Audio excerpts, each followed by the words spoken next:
Y vamos a pasar a la ronda de preguntas. Me suben el ecran, por favor. Anuncia el evento. Aprovechamos para invitarlos a la sexta reunión anual de la Sociedad Norteamericana de Medicina Tropical y Clínica Latinoamericana en Perú. Se va a realizar el 21 al 23 de marzo en el Centro de Convenciones de Lima y esperamos puedan acompañarnos en este importante evento. Invitamos a la mesa, por favor, al doctor Alejandro Llanos, al doctor Ciro Maguiña, al doctor Pedro Saona y al doctor Eduardo Botus.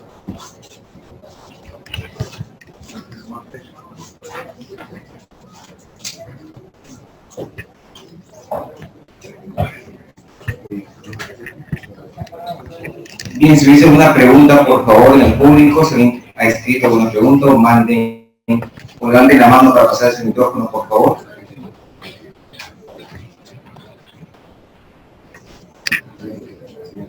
Ahí, Lady atrás, por favor. Buenas noches, ¿qué tal?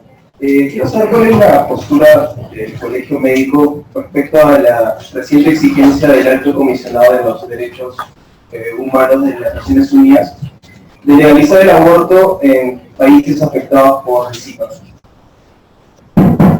Bueno, no es explicado por razones de gestión y creo que tiene desde hace años una normativa sobre algunas, digamos, temas de enfermedades que afectan a la mujer cuando la condición es grave, ¿no? Llamado abortos terapéuticos. Eso fue en 2005.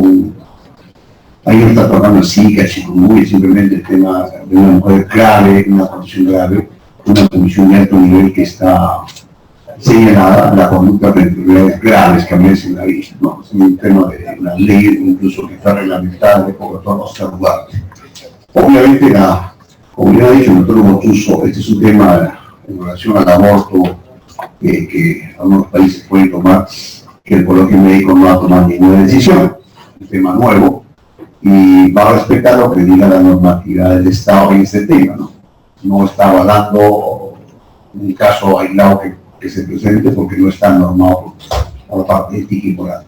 Entonces es un tema importante y aprovecho la ocasión para un tema que el doctor Botuso mencionó y a nosotros ahora, el derecho de las mujeres cuando tienen que prevenir el tema de una ETS. El Tribunal Constitucional en el año 2014 aprobó que las niñas entre 14 y 18 años no pueden usar métodos anticonceptivos.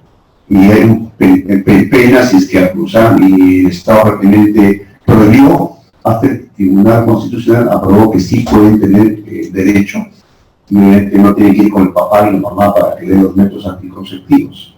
Esto lamentablemente ha quedado en el papel, a pesar de que el Tribunal Constitucional ha señalado que el tema de las mujeres que quieren embarazarse y tienen que tener relaciones sexuales hay un derecho constitucional. Para que vean estos temas de Zika, de dengue, tocan temas polémicos que entran al tema ético y moral. Y por eso también hoy día esto está preocupando al mundo y, repito, en el tema específico el colegio no se ha pronunciado, los comités técnicos van a hablar, pero no estamos todavía de acuerdo con propuestas de otros países. ¿Otra pregunta, Leslie? Muy buenas noches. Quería preguntar con respecto al diagnóstico de laboratorio. Mencionan que lo que es en el caso de dengue siempre hay una trombocitopenia. Quería saber también si en el Zika se da lo mismo, ¿no? La primera pregunta. Y la segunda pregunta sería si acá en el Perú ya ha habido el caso de chikungunya. En el caso de dengue, clásicamente la trombocitopenia es un hallazgo importantísimo de diagnóstico y manejo. También en chikungunya se ve mucho menos frecuente y felizmente en Zika no hay ningún problema de trombocitopenia o leucopenia. Es claro. Y el otro tema en relación a chikungunya, el Ministerio ha reportado de más de 500 estudiados en la zona de Tumbes, casualmente la doctora Gladys Ramírez, parte del contingencia de la OGE y el Ministerio le informó que más de 100 y pico de pacientes tienen la presencia de chikungunya en el norte. No hay más casos, como digo, autóctonos, salvo la zona de tumbes que se presentó, pero no han pasado de 200 los casos confirmados de los cientos de los pacientes, ningún caso complicado ni muerte. Felizmente es una buena noticia. Buenas noches, doctor. He escuchado sobre bastante Zika que me ha llamado la atención cierto Guillain-Barré, pero tiene una enfermedad sistémica. Yo no veo ningún reporte de daño alveolar intersticial pulmonar agudo. ¿Han tenido algún reporte de eso en ese reporte? No hay ninguna información. El doctor es neumólogo, por si acaso, puede estar preocupado. Es cierto, pero felizmente suficiente con la tuberculosis en el Perú, mi estimado Cachirinos. Doctor, buenas noches. Dos preguntas. ¿Considera usted el uso de herbicidas que recomienda la Organización Mundial de la Salud tipo BPI para el control vectorial de la Aedes de manera regular en nuestro medio? Y la otra pregunta, ¿es posible que Zika virus haya mutado y que ahora pueda ser transmitido para Aedes albopictus en otros contextos, no en nuestro país, porque tenemos más Aedes albopictus? Gracias. En realidad el Zika está siendo aceptado que está siendo transmitido por varios vectores. Eso ha pasado en Brasil. O sea, el virus se ha adaptado a estos nuevos vectores. En cuanto a qué herbicida usar, depende. O sea, el abate, por ejemplo, es un buen método en agua que tú no vas a usar. El BTI lo estudió para mí, la metosilla, en varios sitios. Lamentablemente, hasta ahora en la mayoría de estudios no ha habido una demostración bien fehaciente. O sea, tú tienes que claramente demostrar que un área donde tú llenas de BTI no aparece. Ella solamente lo puede mostrar en un solo sitio, en Piura, donde en esa zona durante muchos años no hubo dengue y todo alrededor de la zona sí había dengue. Pero de ahí en adelante no ha habido otros estudios que comprueben esta opción. Y está basado en que mucha gente no cree en eso y por lo tanto no financia investigaciones sobre este aspecto. En realidad la OMS lo pone en la lista de opciones, pero no lo indica como la herbicida de elección. Yo creo que este es un tema que es importante recordar, que hay varias opciones que hacer. Igual que se ha comentado de los insecticidas, los primeros insecticidas que se usaron en el norte del Perú, el INS ya había reconocido que los mosquitos eran resistentes. Y acá hubo un retardo inicial en el uso de insecticidas adecuados para eliminar los mosquitos basados en información sobre resistencia. Yo creo que las instituciones deben cruzar la información rápido. No es posible que el país gaste 2 o 3 millones de soles en un insecticida que no sirve para los mosquitos que tenemos. Igual los herbicidas deberían ser estudiados, evaluados. Y aquí yo hago una invocación. Yo creo que, de nuevo, el control de estas enfermedades no solamente es una cuestión del Ministerio de Salud. El Ministerio de Salud tiene que convocar a muchas instituciones, o sea, los veterinarios, los entomólogos, digamos, los expertos en clima, los médicos, las enfermeras. Es decir, este es un tema mucho más complejo de lo que creemos, sobre todo que puede ser una cosa explosiva, como ha pasado en Brasil. En menos de un año han habido 1.300.000 casos. Entonces, sí, tú te manejas una situación nueva y que deberíamos tratar, pero las respuestas son esas a tu pregunta. Sí, buenas noches al auditorio y los expositores. De todo lo que ustedes han expuesto surgen muchas interrogantes y yo tengo dos. Una persona con una infección previa por dengue o chikungunya, ¿cómo reacciona cuando sufre una infección por Zika? Y dos, ¿cuál es la esperanza de vida de un niño con microcefalia por causa de Zika? Gracias. No se sabe de tu primera pregunta. O sea, se sabe que los casos de Zika de Brasil están puestos sobre brotes endémicos de dengue. Y eso pasó también en la Polinesia. Por lo tanto, todavía no se sabe porque la revelación ha sido temporal. No es que se estudió prospectivamente y se fue mirando, no. Ellos fueron al revés. Se descubre que hay un montón de casos en muchos sitios de Brasil y comienzan a hacer sus cálculos que aparecen, y aparecen muchos casos más recuperados en muchos sitios. Pero si es una coinfección o no, la verdad que no lo sabemos.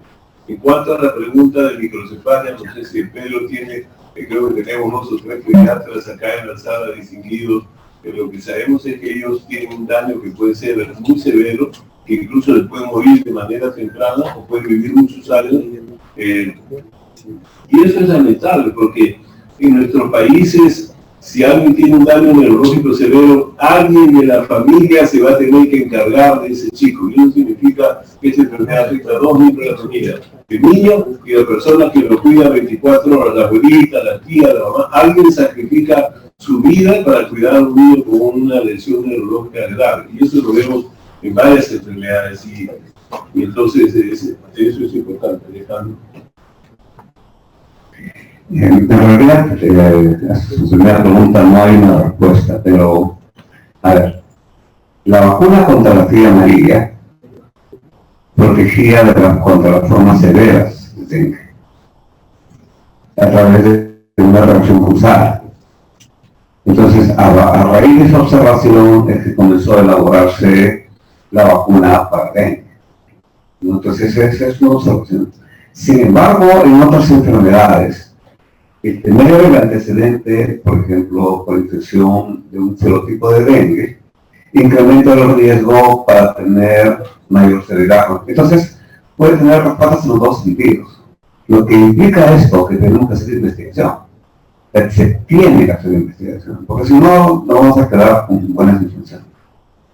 Un dato adicional para lo complicado que es el tema: uno va a Iquitos y se enfrenta a estos, igual en la Amazonía, y recuerdo hace años los colegas de Iquitos decían, es dengue, y no era dengue, era Podopuchi. Incluso ahora tienen los charapas sufrir virus Iquitos. Dicen, no, se investigó, y el pueblo vino como el Zika y no pasó nada, y tenía esa gente dengue, malaria. Pero un virus benigno, felizmente, de Podopuchi no, era igualito que el dengue. Eso es verdad que hay que investigar. Y yo mencioné un slide que de muchos casos de microcefalia, Brasil, 28 habían muerto. O sea, aparte de la secuela de la muerte, que claro, eso es lo que se va a investigar si fue por este virus o otra cosa. Dije 28 muertos. Entonces, hay mucho que investigar. ¿Por otra pregunta final? Una a fondo. ¿Podemos? Sí. Primero una sugerencia, señor vicedecano. Hay la posibilidad de instalar y fortalecer los comités o los consejos provinciales de salud, por ejemplo en Piura. La ventaja es que esos consejos provinciales están presididos por integrantes del colegio médico. Ahí tendríamos una posibilidad de orientación en términos de control.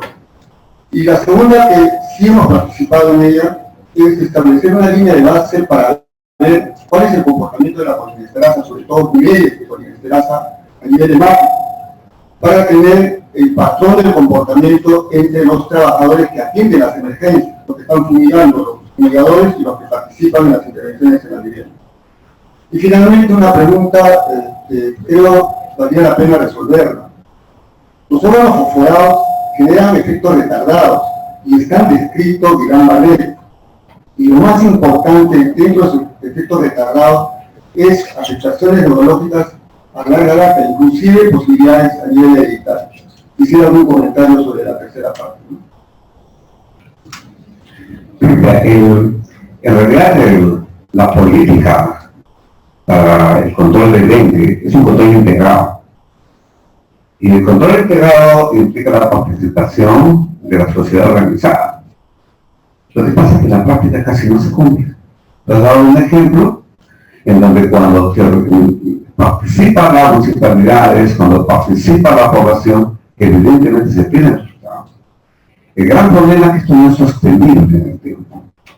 Y no es sostenible por los aspectos políticos. O sea, cambio de autoridades, no cambio de gobiernos, y entonces comienza a caer. Pero definitivamente, si queremos realmente tener una lucha eficiente, hay que organizar desde la municipalidad, la asociación de pobladores, no solamente la academia, también evidentemente el sector de educación. El sector de educación es importantísimo, pero es prácticamente ausente en toda la lucha contra las enfermedades. Ese es un problema serio. Al fondo había otra puntita, sí. Sí, doctor, ¿qué tal? Buenas tardes, buenas noches.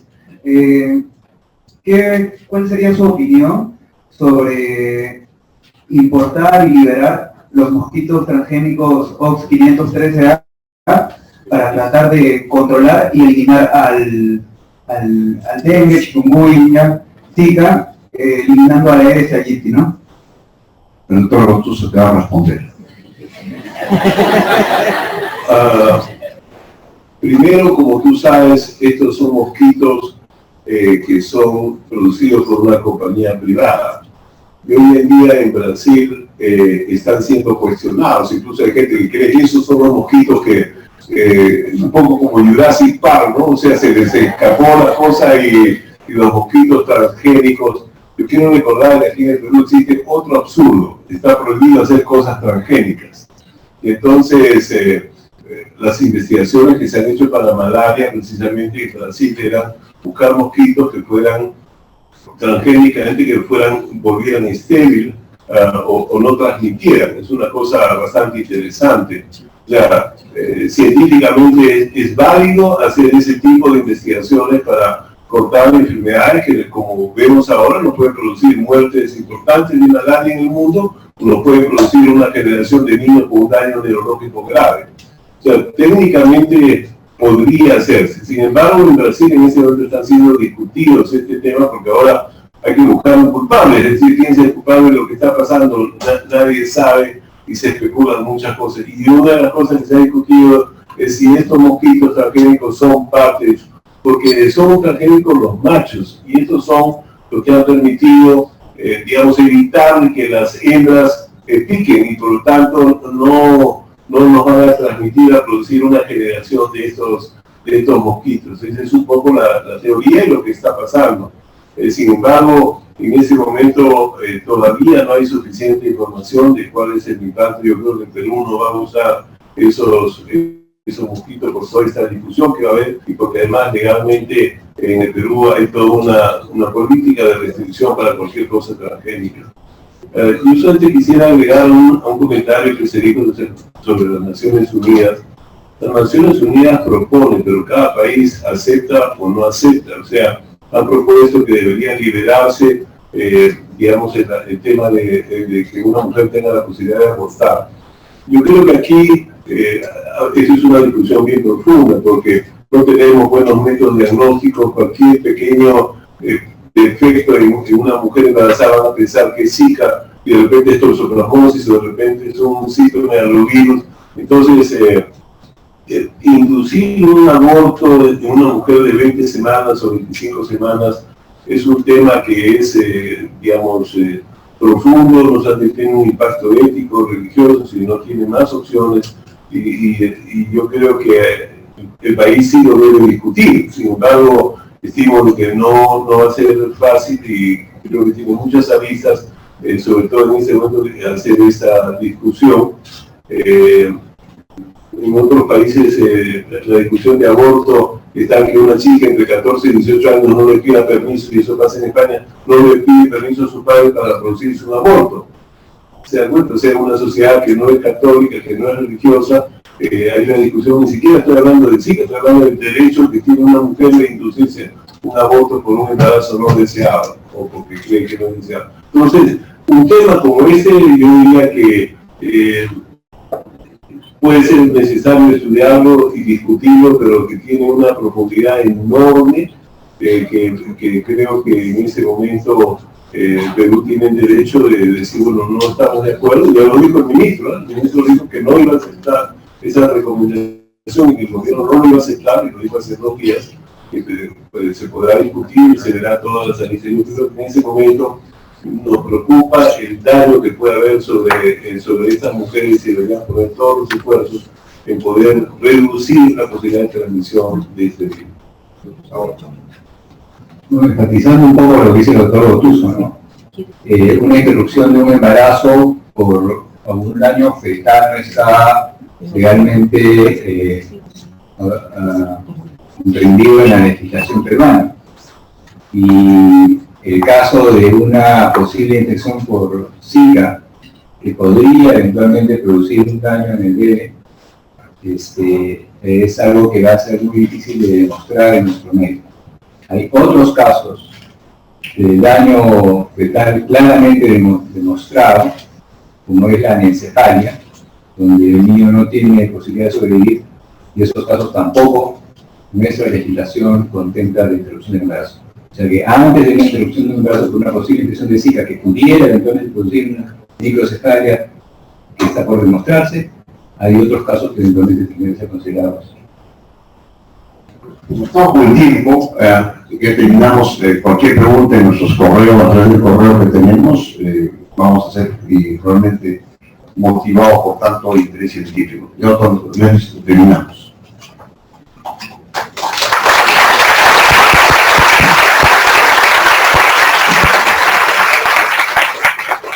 Bien, el tema ha sido bastante interesante, muy bien explicado, nos han surgido unas preguntas y sobre todo muchas inquietudes que todavía faltan por dilucidar. Invitamos para el cierre del simposio Zika Alerta Mundial al vicerrector de investigación de la Universidad Panamericana de doctor Ciro Mariña, para hacer el cierre respectivo.